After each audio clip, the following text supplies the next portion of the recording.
Getting sober is not easy. Many of us tried for years before we were able to do it. Learning to trust, learning to tell the truth when every cell in your body is saying it's a mistake, that you can't trust people, is a hard thing to do.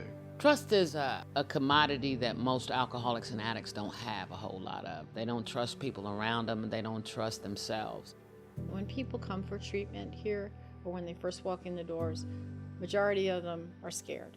They're fearful. They've lost everything. They're morally, emotionally, spiritually bankrupt. And it's a black hole. It's a black hole that you cannot see the top. You can't see the top. There is no light. There is no way out. I can't do anything. I don't know how to get out of this mess. Most of the time, a family member has not slept through the night or has been very stressed and anxious. They've been through a lot. I like to call it battle fatigue. They've just been fighting a lot of battles that have not even been their battles to fight. The thing that I do know is that alcoholism and drug addiction is a very lonely illness. It separates you from everybody and everything that you love. Most addicts and alcoholics, by the time they get to treatment, have burned most of their bridges, if not all of their bridges. It's very difficult for families to understand that this is a process. It's not something that we can cure, nor that they can cure. But one of the misconceptions I think that families have, the biggest misconception is that they have any power in curing their loved one. And that one's a really hard one. That one's hard, especially for parents, because they're supposed to be able to fix their loved one.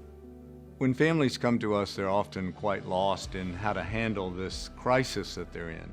And we help them to see that, they've been trying to deal with this as a family for a long time unsuccessfully, and they need help, and the potential patient also needs help. They have not been able to make a good decision for themselves in quite a while, so allowing us to help guide the decision-making process is critical.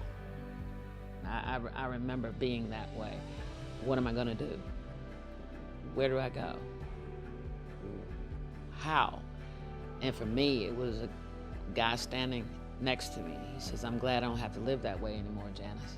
And I'm like, "Live? What are you talking about?" And he told me about Willingway. I'm going to say this.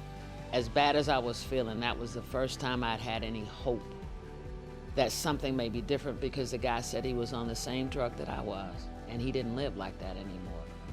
And that I could go someplace and they would help me.